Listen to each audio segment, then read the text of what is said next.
क्या क्रिकेट इतिहास की वो दो सबसे खतरनाक गेंद थी?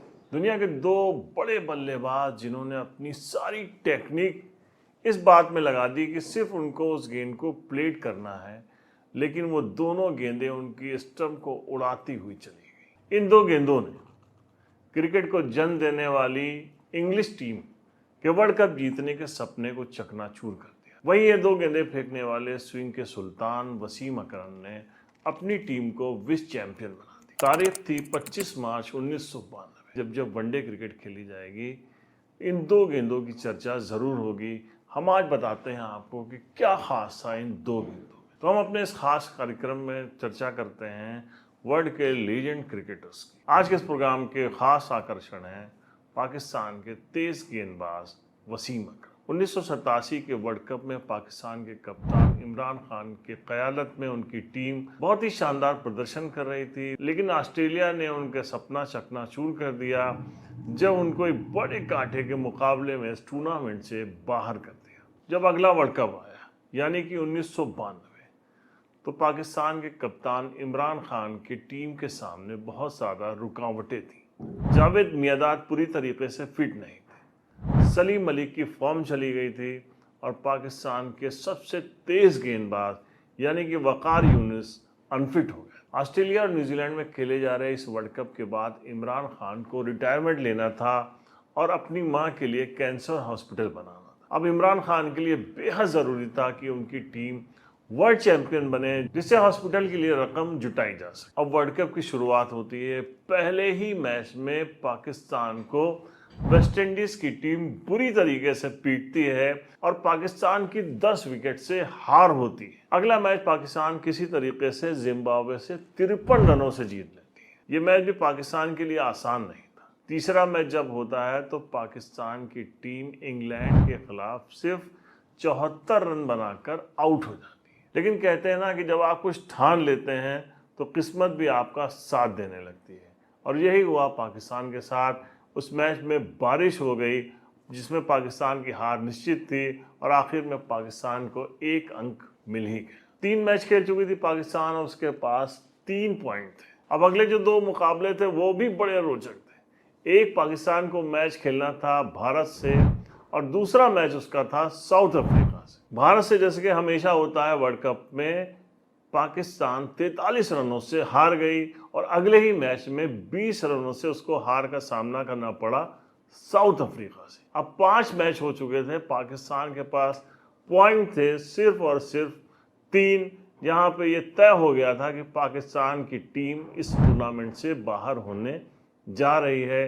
लेकिन यहीं पे इमरान खान ने एक मीटिंग बुलाई, अपने सारे खिलाड़ियों को इकट्ठा किया और उनसे कहा कि मुझे ये वर्ल्ड कप जीतना है। मैं खेलने जा रहा हूँ अपने देश के लिए, मैं वो कर गुजरने जा रहा हूँ जिसके बाद मैं हमेशा हमेशा याद रखा जाऊँगा।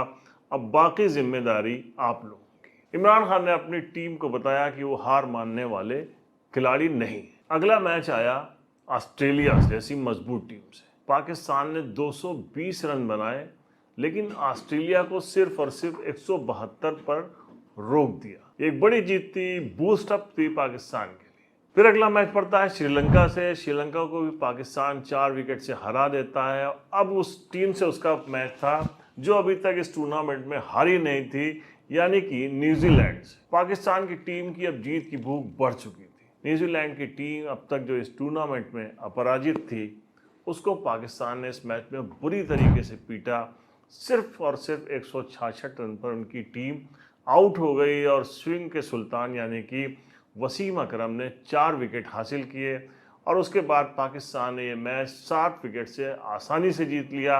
ओपनर रमीज़ राजा ने 114 रन की शानदार पारी खेली और वो भी बिना आउट हुए। तो इस तरीके से पाकिस्तान के अब 9 अंक थे और वो सेमीफाइनल में प्रवेश कर चुकी थी, जहाँ से लगने लगा था कि अब उसको रोक पाना बहुत मुश्किल हो। लेकिन ये राह आसान नहीं थी। अगला मैच फिर उसी टीम से पड़ा था, न्यूजीलैंड, जो अब तक इस पूरे टूर्नामेंट में बहुत शानदार फॉर्म में खेल रही थी। पाकिस्तान के बैट्समैनों की फॉर्म एक बहुत बड़ा सवाल थी।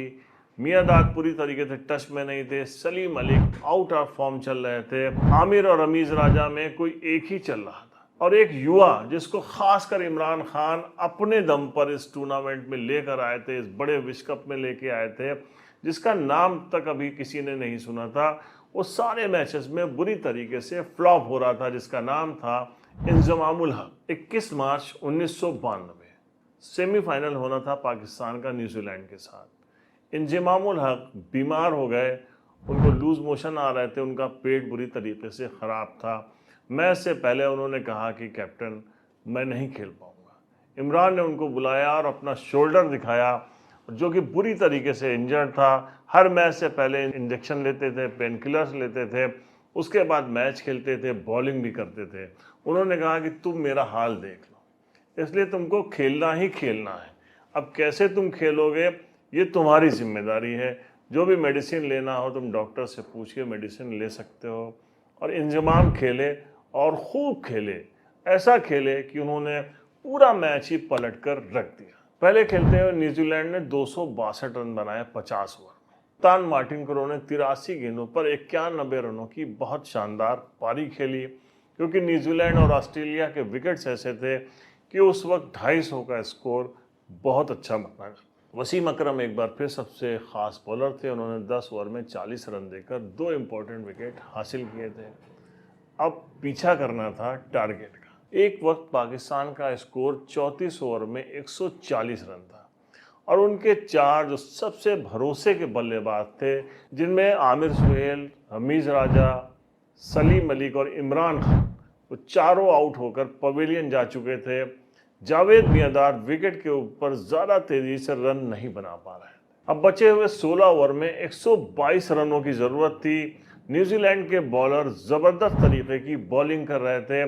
शॉट खेल पाना तो दूर, उन पर बचना ही काफ़ी मुश्किल हो रहा था। लेकिन ऐसे में इंतजाम पहुंचे और उन्होंने चौकों की बारिश कर दी। 37 गेंदों पर 60 रन की एक यादगार इनिंग खेली इंजमामुल हक ने, और जब वो आउट हुए तो मैच का पासा पलट चुका था। अब पाकिस्तान की टीम पहली बार फाइनल पहुंच चुकी थी और वहीं दूसरी तरफ इंग्लैंड साउथ अफ्रीका को हराकर फाइनल का सफ़र तय कर चुकी थी, जहां इन दोनों का भिड़ना अब तय हो गया। पाकिस्तान के कप्तान इमरान खान ने टॉस जीता और टॉस जीतकर उन्होंने पहले बल्लेबाजी करने का फैसला किया। लेकिन तभी पाकिस्तान को एक बड़ा झटका लगा जब 4 रन के स्कोर पर आमिर सुहेल आउट हो गए। लेकिन यहाँ इमरान ने एक बड़ा फैसला किया और 1 डाउन खेलने के लिए वो खुद आ गए। इमरान खान ने 72 रन की एक यादगार इनिंग खेली। उनके साथ जावेद मियांदाद थे, जिन्होंने भी 58 रनों का बहुत महत्वपूर्ण योगदान दिया। लेकिन यहाँ एक बार फिर ताबड़तोड़ बल्लेबाजी की इंजमामुल हक ने, जिन्होंने 35 गेंदों पर 42 रन बनाए, और वहीं वसीम अकरम ने सिर्फ 18 गेंदों पर ताबड़तोड़ 33 रन बनाकर अपनी टीम को सम्मानजनक स्कोर तक पहुंचा दिया। अब इंग्लैंड की टीम को विश्व विजेता बनने के लिए 250 रनों की जरूरत थी। लेकिन तभी उनको एक बड़ा झटका लगा जब उनके ओपनर इयान बॉथम को वसीम अकरम ने बगैर कोई रन बनाए हुए आउट कर दिया। एक वक्त इंग्लैंड के 59 रन पर 4 खिलाड़ी आउट थे, जिनमें कप्तान Graham Gooch, Ian Botham, Alec Stewart और ग्रीम हिक शामिल थे। लेकिन यहीं पर एक पार्टनरशिप लगती है नील फेयरवेदर और एलन लैम के। स्कोर पहुंच जाता है 141 रन, 4 खिलाड़ी आउट। धीरे धीरे पार्टनरशिप पाकिस्तान के लिए खतरनाक साबित हो रही थी। वहीं ड्रिंक्स इंटरवल होता है, तभी इमरान खान वसीम अकरम को बुलाते हैं और कहते हैं कि तुम इस एंड से 2 ओवर फेंक दो, इधर से हवा चल रही है और मुझे उम्मीद है कि तुम कुछ कर गुजरोगे। वसीम अकरम भी कहते हैं स्पीकर में राउंड द विकेट गेंद करूंगा और मेरे दिमाग में कुछ चल रहा है, मैं वो गेंदें फेंकूंगा। नील फेयरवेदर, जो कि वसीम अकरम के साथ बहुत ज़्यादा काउंटिंग क्रिकेट खेले थे, वो एलन लैम के पास पहुंचते हैं और कहते हैं कि ये राउंड द विकेट आ रहा है, गेंद पड़कर बहुत तेज़ी से अंदर की तरफ आएगी, तुम सारे विकेट कवर करके खेलना, ये बहुत ही खतरनाक तरीके से गेंद अंदर लेकर आता है। लेकिन वसीम अकरम ने कुछ और ही विजुलाइज किया था अपने दिमाग में, और उन्होंने सोचा था कि मैं गेंद अंदर की तरफ लाऊंगा और वहां से पड़ के गेंद थोड़ी सी बाहर की तरफ स्किट करेगी तो ये धोखा खा जाएगा। I think 34 over water break था जी। और ये पवेलियन एंड की साइड पे सारे उसी एंड उस साइड पे खड़े थे। या तो ऑब्वियसली वी न्यू के दुनिया के 2 बेस्ट वनडे प्लेयर, एक यंग अपकमिंग नील फेयरवेदर, एक most experience and the best one day player at the time was Allan Lamb. तो पार्टनरशिप लगी, बड़े आराम से वो जा रहे थे, तो इमरान भाई ने कहा 2 ओवर के लिए आ जाओ। जावेद भाई दोनों इकट्ठे थे, तो मैंने कहा कह रहे हैं सेंड से आ जाओ, यहाँ थोड़ा सा रिवर्स भी हो रहा है। मैंने कहा स्किपर मैं इसको अराउंड द विकेट जाता हूँ, बिकॉज बाहर निकालूंगा अराउंड द विकेट जाके ऐसे करके। राइट। मैंने कहा मगर उसको नील फेयरवेदर ने बता दिया था कि ये तुम्हें अराउंड द विकेट जाएगा, बाहर निकालेगा, तो बल्ले को उठाना नहीं है तुमने। ये उसने एलन लैम को नील फेयरवेदर ने बाद में बताया कि एलन लैम को उसने बताया कि बल्ला नहीं उठाना तुमने, सिर्फ ऐसे डेड बैट से फ्रंट फुट पे रोकना है। सही। एलन लैम मुझे पहले इतना खेला नहीं था हुआ रिवर्स स्विंग से। सही। So I think he told Neil Fairweather I'll handle him.